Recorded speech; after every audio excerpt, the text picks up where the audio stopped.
Hi everybody, and welcome to Phenomena-Based Science, blasting science instruction in three-dimensional by empowering our students to dive deeper into cross-cutting concepts, engineering practices, and the disciplinary core. I am so excited that you have decided to join me for this on-demand session. My name is Stella Pollard, and I am the digital learning coach for Franklin County Schools in Frankfort, Kentucky, and I am a huge advocate and believer in our Kentucky Go Digital initiative. So it is such an honor to be here with you all, even if it is virtually. If you need anything ever, whether it be for this science PD or anything ever at all, you can always reach out to me on Twitter at Stella_Pollard, or you can email me at stella.pollard@franklin.kyschools.us, and I will be so happy to help you. Before I took the digital learning coach position for our district, I had taught for many years in middle school science and loved it. I was also certified for math and loved that too. So this science PD was designed with thinking about what was it that I struggled with as a classroom teacher to find resources for, and how can I really dive deeper into these science standards. I know sometimes whenever we look at the standards, we get overwhelmed by everything that it entails. So hopefully you could add a few resources to your toolkit to help make that be just a little bit easier and engaging for your students.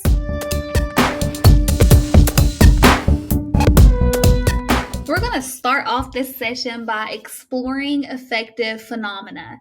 Now, I know back in the classroom when I was teaching, sometimes I started off my lessons with vocabulary or that very DOK level 1 and just trying to get my students to understand everything about whatever the unit was about. Before I shared with them phenomena. When I started doing research about that, I found that sometimes that's kind of hindering the students' learning and killing their sense of wonder. If we start off with a phenomena, then they're going to have a chance to make their own connections and determine their own growth. So, with that being said, we are going to be discussing first how to design phenomena-based lessons. So when we think about phenomena, we have to think about first what's happening. What is it that we see with our eyes or we have seen in the past, and why is that important? We have to give the students a chance to ask the questions about whatever it is that they are witnessing.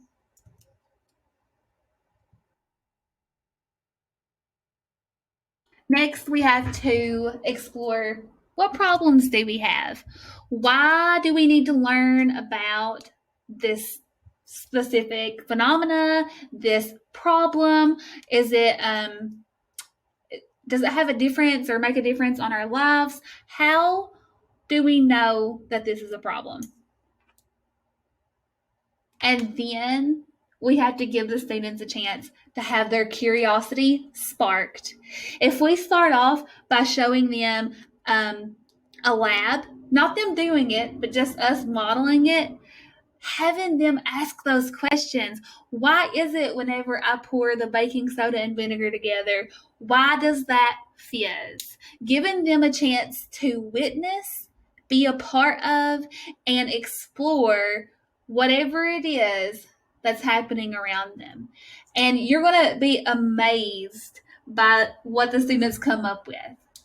Then as the lesson continues or the unit, we have to build in chances and opportunities for our students to go back to that original phenomena and to make observations and use the knowledge that they have learned and gathered throughout this unit to build their own understanding, to see how their thinking has changed and empower them to change or to reflect on how their thinking has changed over the course of this unit.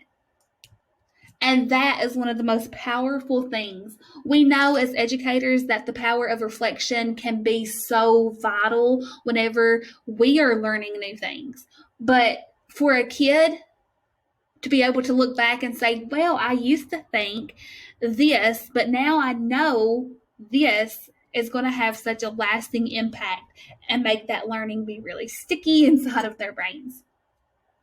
As we learn, continue to come back to that phenomena and jot down or record somehow everything that we notice now as the unit has progressed. One of my favorite ways to do this is just with the Google Slides presentation, especially if you have a video or whatever it is that you shared with the students. You could embed the video or the picture or whatever artifacts that you are using inside of that slide, and the students can go back, right-click on that slide and make a copy and record how their thinking has changed. And they can even date it. We're going to get more into that in just a second. Now, as educators, whenever we are designing a lesson, we know that NGSS standards, they have such a huge component, and there's different parts of each of those standards. So whenever we're designing a lesson, first start with that phenomena. What is it that I can show or model or provide to my students in order to help this standard or this learning target make sense? And then after we have introduced that phenomena to the students, that's where they take that learning into their own hands. They start asking questions about the phenomena. What's going to happen if a truck hits a pole? Will it bounce back? Will it keep going? Will it knock the pole over? They're going to construct their explanations. What do you think? What do I think? They can plan and carry out their own investigations, and we're going to dive deeper into that in just a second. But how do we investigate this phenomenon? How do we know? And then they can engage in argument from evidence. Now, they can do any of these. They do not have to do all four all on the same day. But these are not just posters. They also match those science and engineering practices. And those are listed inside of the standard. Whenever you're looking at it, you'll be able to see, are students supposed to ask questions for this one, or are they supposed to plan out an investigation? Having that thought process for the students to go through. And then over to the side, we have those cross-cutting concepts that we need to explore as well. Do the students need to use cause and effect for this phenomena? That one, you thinking back to like the humans' interactions within the environment and how we have that effect on the planet. Or are they supposed to be looking at patterns, like with a life cycle?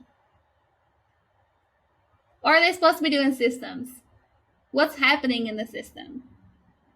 So for me, if I was in the classroom, I would probably get some stars and put them under the posters for what we're focusing on today.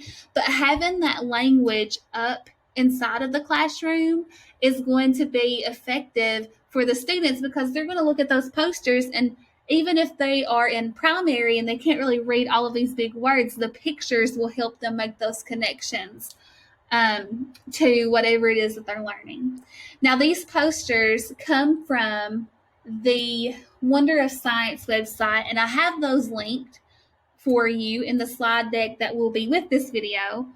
You can print these out. They're going to be on standard size paper, and you can print those out and hang them in your room. If your district has a CTC, it might be worthy of your time to reach out to them and see if they could print these for you on larger paper and just have those posted within your classroom. It's also helpful to have these little mindful reminders whenever we're planning to help us make sure that we are reaching all of the components of that NGSS. So now, I want to invite you to break apart a standard, or you can watch my screen while we are doing this together. Either way is perfectly fine. But if you want to pause the video, I would like to invite you to grab a standard that you're going to be teaching this year and to go through this process with me.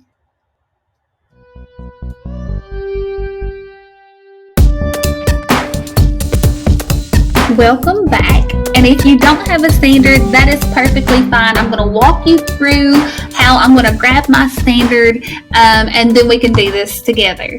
So to get a standard, I'm going to nextgenscience.org. This is the Next Generation Science Standards official website. And I'm going to go to the standards. I'm going to the homepage, and I'm going to look up my grade level that I teach. I'm going to pick middle school and click search.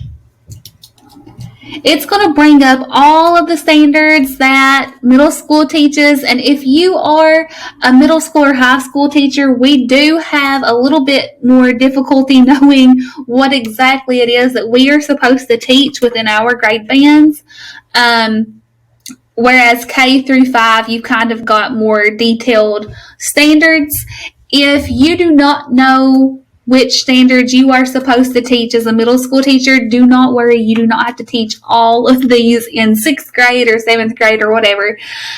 Look at your district's curriculum map or expectations, and if you can't find that or you don't know what that is, reach out to your instructional coach or someone at your school that you feel more comfortable talking to, and they will help you find them. But I'm going to pick matter and interactions.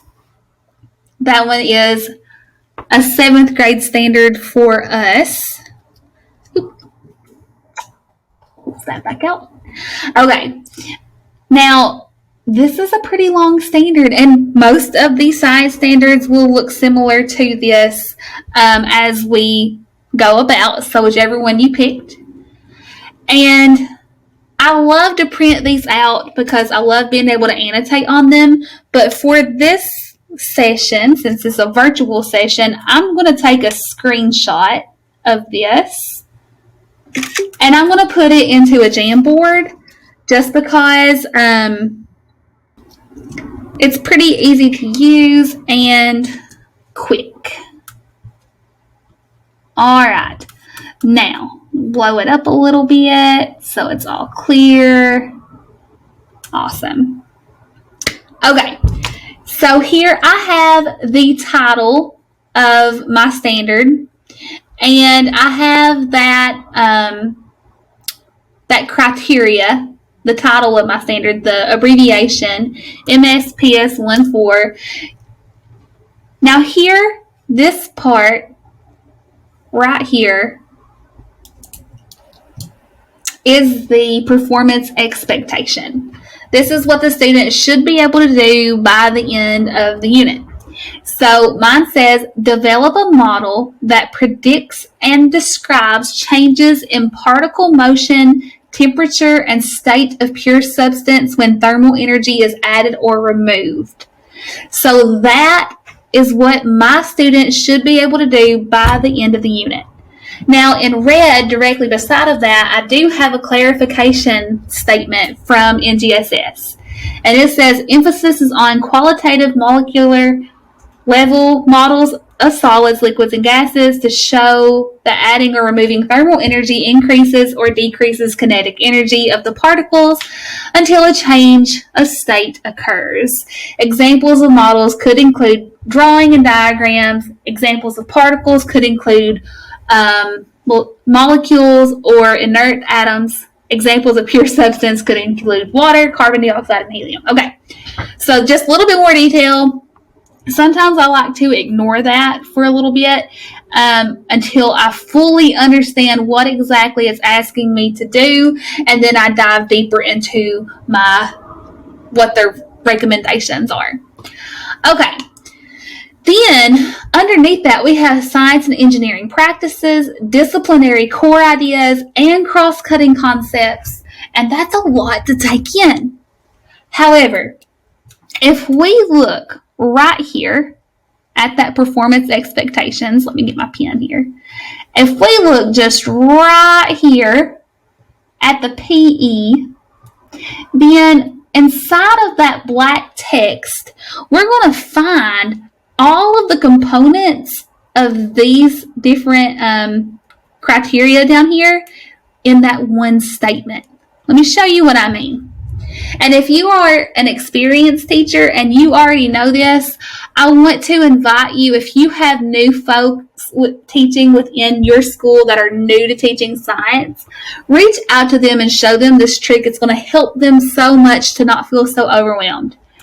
So right here, develop a model. I'm going to highlight that in blue. I'm highlighting that in blue because that's exactly what my science and engineering practice wants me to do. My students should be able to develop a model to predict that phenomena. Okay? So develop a model. That's my science and engineering practice.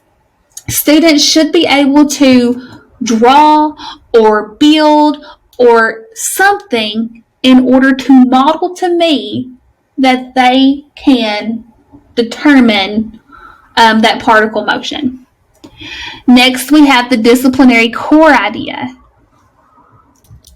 The disciplinary core idea is really that huge chunk of the standard and every standard that we teach. And that's usually where most teachers are the most comfortable with. So as we dive down, what is it that we want the students to build models of? And that's changes in particle motion, temperature, and state of a pure substance when thermal energy is added or removed. So that is the disciplinary core idea. Now, overlapping in that disciplinary core idea, we do have a cross-cutting concept. And that cross-cutting concept can be found in that very last tiny bit of the science standard. So what happens to a pure substance when thermal energy is added or removed? So I'm going to kind of double dip there, making that one be just smaller. Alright, so when thermal energy is added or removed, that's my cause and effect. When thermal energy is added or when thermal energy is removed, what is that effect?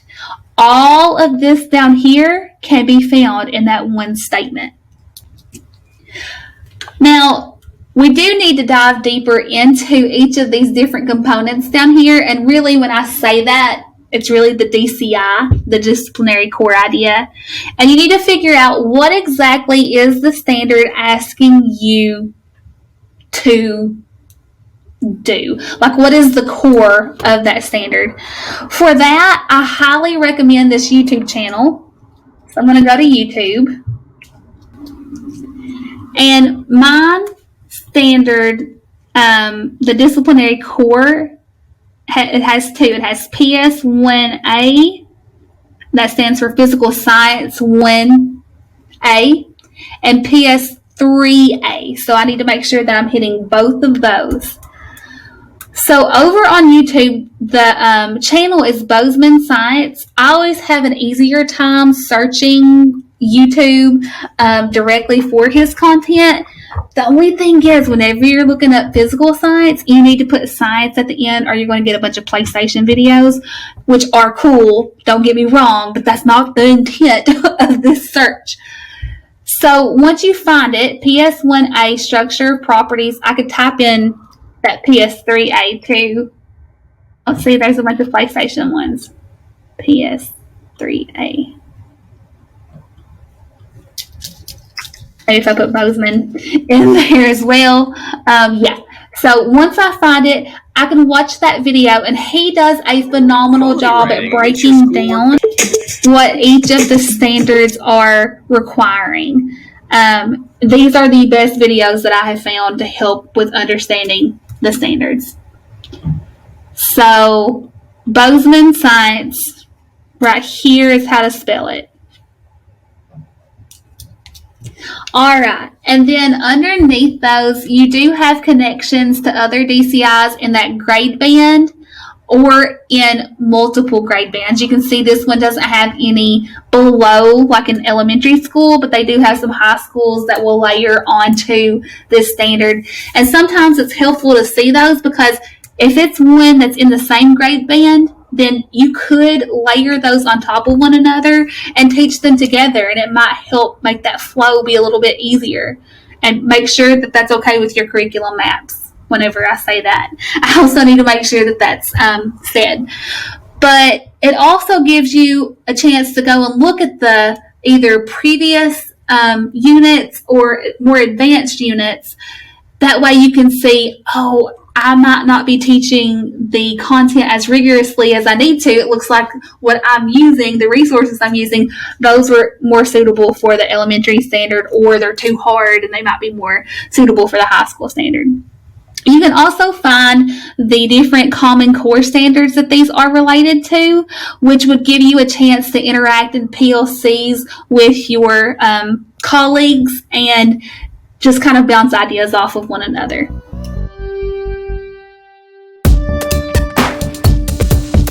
Now that we have our lesson and our standard that we are going to be teaching for this lesson, let's discuss where can we find phenomena for the lessons. And all of these are going to be linked for you inside of the slideshow. If you cannot write as fast as I talk, because I know I talk pretty fast sometimes, then don't worry, you're going to have all of the links. And you've got the video. So, places to find phenomena. First and foremost, I want to start off by saying we are the professionals within our classrooms. And if it is applicable and doable and affordable and just possible, then model it. And it doesn't mean that you have to start off with a lab for every student to participate in. It could be you as the teacher using something like Screencastify to make a video and model a science phenomena lesson for your kids. Like, for instance, for this standard that I picked, MSPS 1.4, I might make elephant toothpaste and not talk in it, but just pour all of the ingredients together and so they can observe that chemical reaction and have them make assumptions and hypotheses about what happened during the interaction.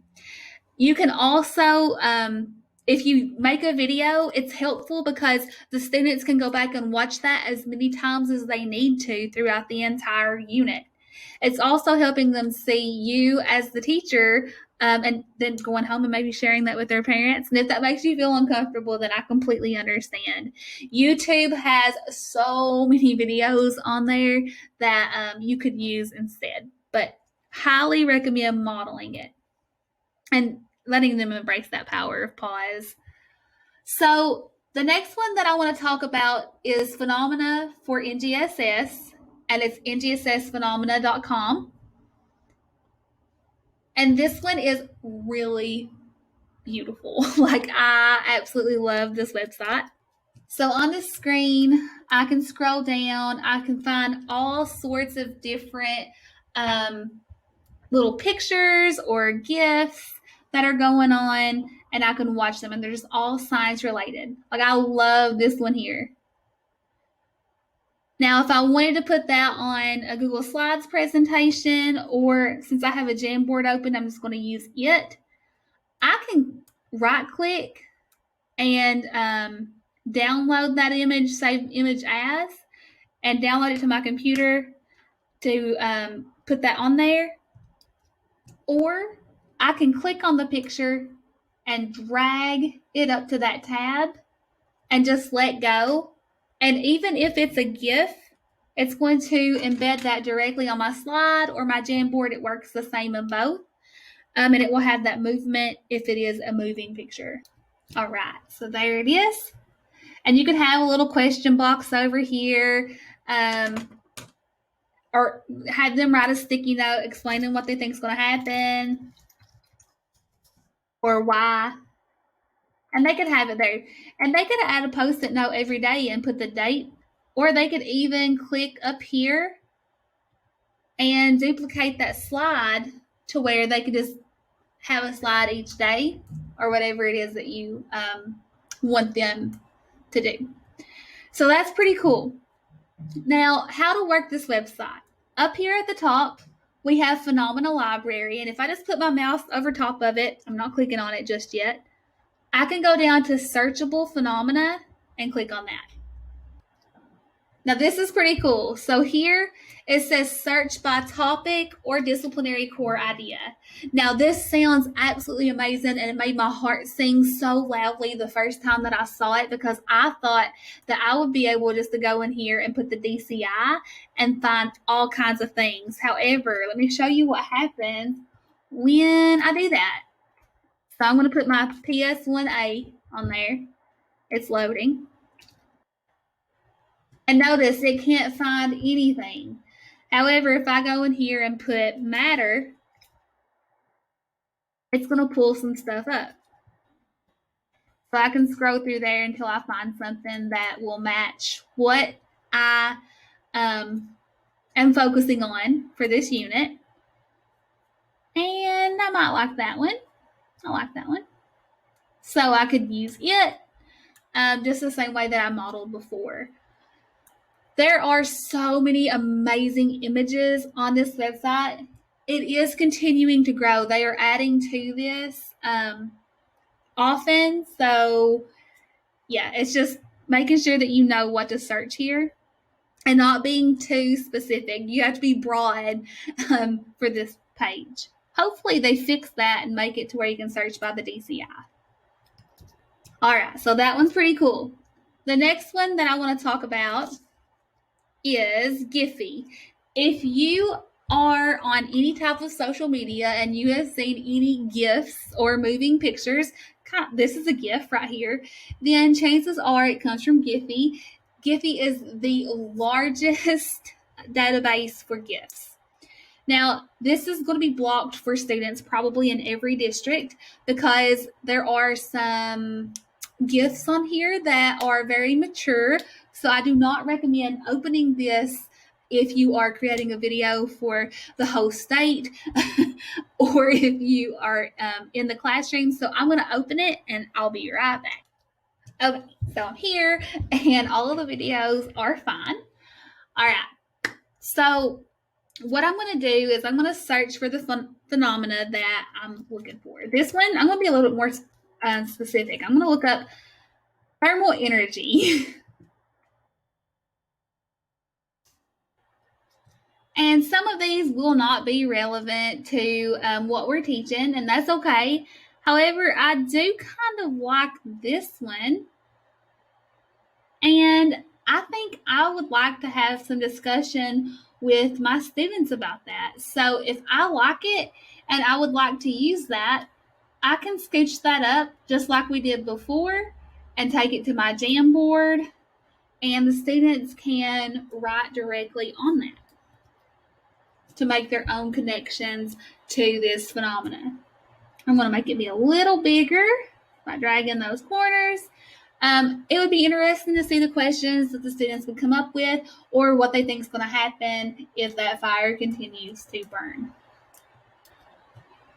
Now, GIPHY has so many different GIFs on there that I have no doubt you will be able to find a good deal of content for whichever standard it is that you are choosing. I could really just go off on a tangent about how much I love this website and how much value that it has for teachers, but I won't. I'm going to go ahead and stop myself from talking about it because I'll continue to talk. All right. Next, we have Project Phenomena. This one is a gold mine for different phenomena and resources for teachers. However, you can see here that Project Phenomena has not been updated since 2018. I really hope that someone will take this site over and continue its updates. And my filter's having issues with this website because I'm at work, but those should be images. Anyways, I digress. So here you can have all of these different filters to help you look up exactly what standard and just what it is that you're looking for. So you can pick by DCI. And if I click on that, there are so many to pick from.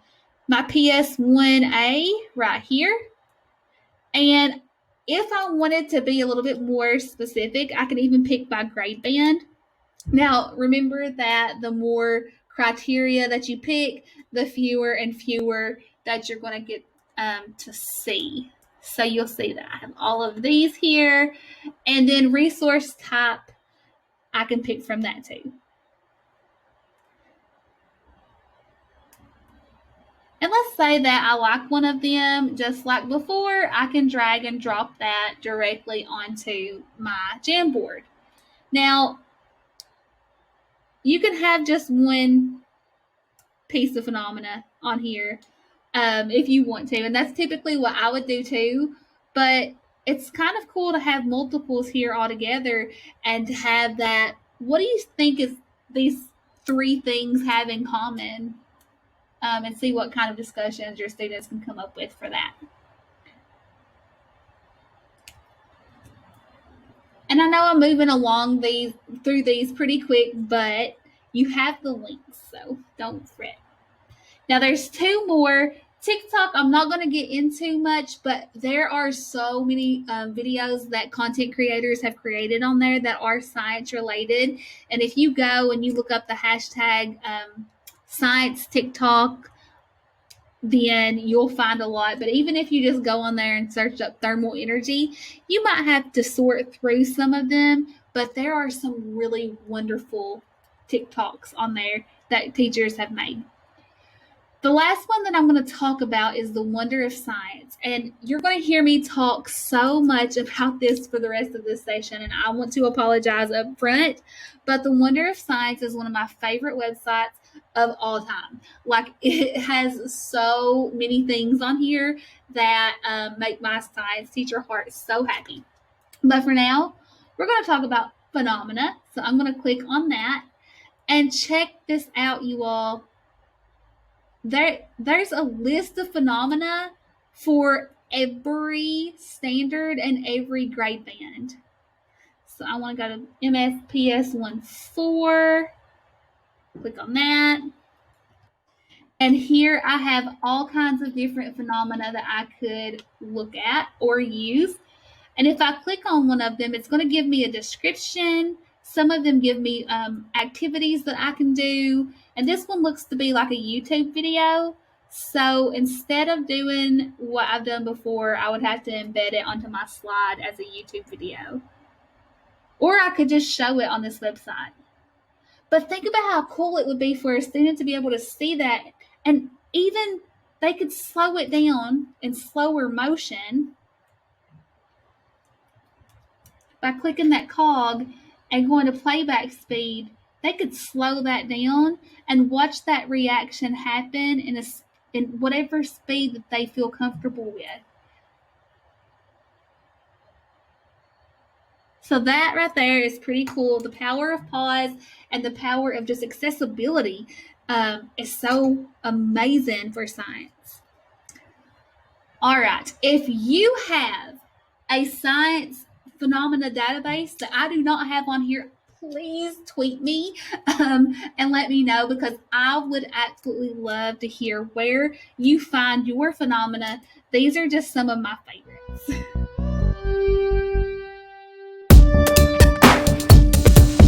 A huge part of understanding science is being able to take whatever it is that we are exploring and breaking that down into ways that make sense for us.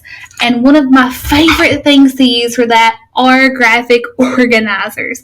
Now, these graphic organizers are broken down into the standards cross-cutting concept, science engineering practice, and DCI discourse modules. But if you click the picture, and this is all on the Wonder of Science, and you go to the page that I have linked, underneath graphic organizers, you're going to find different templates for each of these. Now, the thing that I love is that Bozeman, the same guy that talked about the standards way back in the YouTube part, he has given us an option to have these as a Google Draw or PDF. So if you feel like the students can use a Google Drawing in order for to fill this out, then that's perfectly fine, or you can print them out on paper. The thing that I like about the Google Drawing one is that if you see the template and you like it, you could give the students exactly their own copies of this, but you could also edit it before you give it to them. So if you wanted to describe the phenomenon, and you wanted to put like a little blurb or something here, you could do that. If you wanted just to put questions up here or anything like that, you could do that, and then you could print it out. These graphic organizers that he has are so amazing. So you have practices and you have the concepts, the cross-cutting concepts. And some of them, I think it would be interesting to see how you could use those to change the students' thinking in order to make it be more three-dimensional. So I do absolutely love those.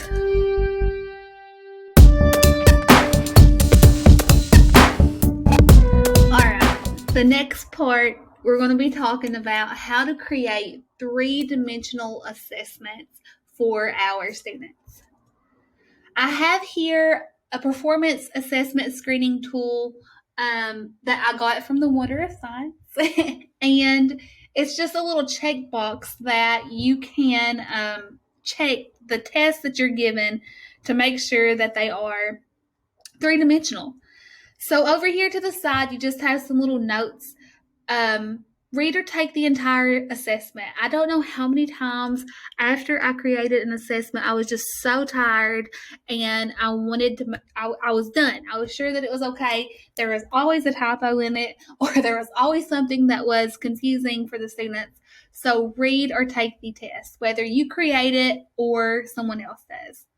And reflect on what did you like about the test and what was confusing. And then apply the checklist in order and give feedback on missing elements. So I know those are typically for things that are tests that we didn't create, but it will be helpful to do the first three for yourself. You could always get feedback from an instructional coach or someone else on your assessments. So just some definitions of all the things that we've talked about and examples over here.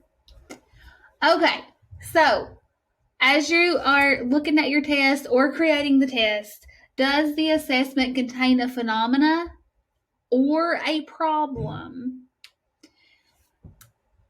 Do the prompts match the SCP and engage the sense in making? So does it have in there whatever that SCP is asking them to do? The stimuli have multiple and sufficient information needed to utilize the SCP. So data sets, meaning like charts or graphs or just images for them to look at to help them break down the SCP. And if that sounds like muddy water to you, then I have an example to show you in just a minute that will help that make sense. The prompts are elicit, observable understanding. The prompts elicit observable understanding of the DCI. The prompts explicitly mention the cross-cutting concepts. The prompts include language from grade-appropriate progressions. There's graphic organizers. The entire test contains information that is scientifically accurate.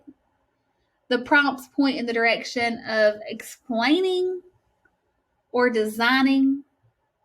And the phenomena or problem is authentic, interesting, and requires students to figure something out. It's not antiquated or something that they are just not interested in completely, like just so old that's no longer relevant. and the phenomena or problem is novel to show the transfer of knowledge. Now, that sounds like a whole lot of stuff, but don't worry, they all kind of overlap, and I want to show you an example of one that will help you kind of understand what I'm talking about here. All right, so here is an assessment that kind of meets that criteria that we just talked about. And you can see that there's multiple components of this test. First, there's information for the students to read. And then they have a chart here. So this is going to be one of those systems. So that's going to be part of the cross-cutting concept. And they have to they have to read this paragraph or these two paragraphs and combine what they know or what they learned in that with what they can observe here. And then down here at the bottom, they have even more data with a table. So the question here asks them to construct an explanation. And that's part of their science and engineering practice. They're trying to explain what it is they were able to analyze from that information. Construct an explanation about how overfishing of lobsters and snappers affect the amount of seaweed in the ecosystem. Then down here, they're given two solutions and they're asked which solution is better. So they're trying to figure out like which one of these are better. And then they would decide and be asked why. And then at the end, they're designing their own solution to make those realizations of what they have learned.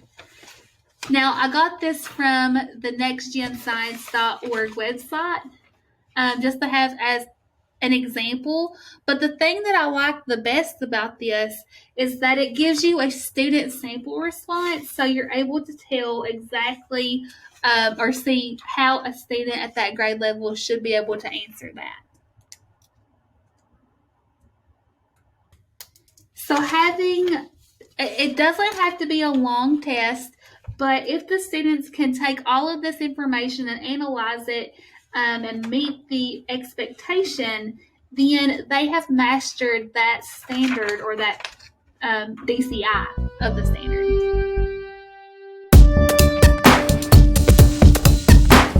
Now, if you feel overwhelmed by looking at that test and trying to figure out how you can create one of those, you totally can. But I do know and I realize that it might be overwhelming at first, and you might want to have some templates or some assessments that are already created until you become more comfortable or more confident in building those yourselves. So the next few minutes are going to be about finding three-dimensional assessments.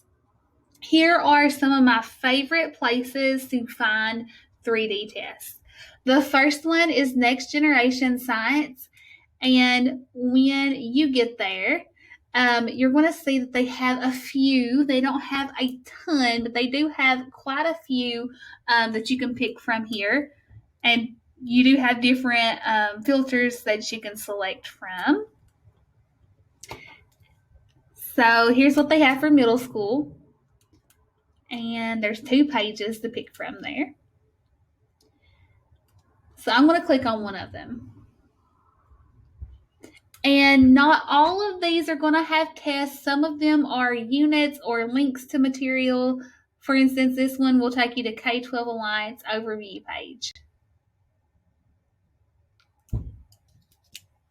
So here, it might not have a test, but there might be some things that I could use to create a test myself.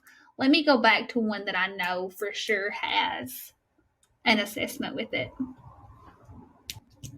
All right, so download those materials, and they do download if you have one that's downloaded into a zip file, which means that you will have to unzip them, which mine is doing. Let me minimize my screen over on this side so I can pull this one over here. And I have all of the different things that this folder has. But we're going to focus on just the chapter assessments. I'm going to open up one of those, and it opened on the other screen. But you can use these to help you get an idea, or you could use them, and they do have those sample responses there. So I love nextgensites.org, but I wish that their assessments were easier to find. I know that's a lot of steps. The Wonder of Science is another one, and this one is a lot easier to find assessments for whatever it is that you are teaching. So if I go to middle school or any of the other grade bands, I can see all of the exams or assessments that are created for them. I'm going to pick thermal energy and particle motion. And here I can see any Wonder of Science that are created would be here, and then shared assessments are ones that teachers have created and shared in to that website. So if I find one that looks interesting, I can click on it.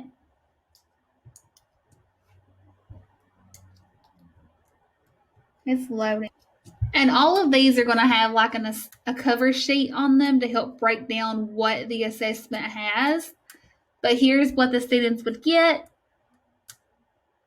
And then here's a rubric that you could use to grade it. So those are really awesome, and they do match that three-dimensional style of test.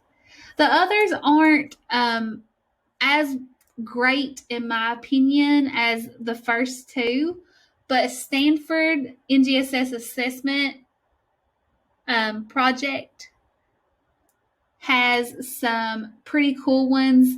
It's just a little bit more tricky to find them. You have 3 different types of tests, and they're broken down into like just the type of science it is, and there's not a whole lot on there, but the ones that they do have are pretty cool to look at. So here's one. You can see it's got different cycles and stuff on there. I know I'm going through fast, but feel free to explore these or to reach out to me if you have any questions. Mastery Connect, I'm going to skip because our district has a subscription to Mastery Connect. If you are a Mastery Connect school or district and you would like to know more about that, reach out to me. And the last one is Next Generation Science Assessment. And this one requires students to have a login. So it's not one of my favorites, but I do like how you can click on middle school or elementary, and you can check out the tests that they have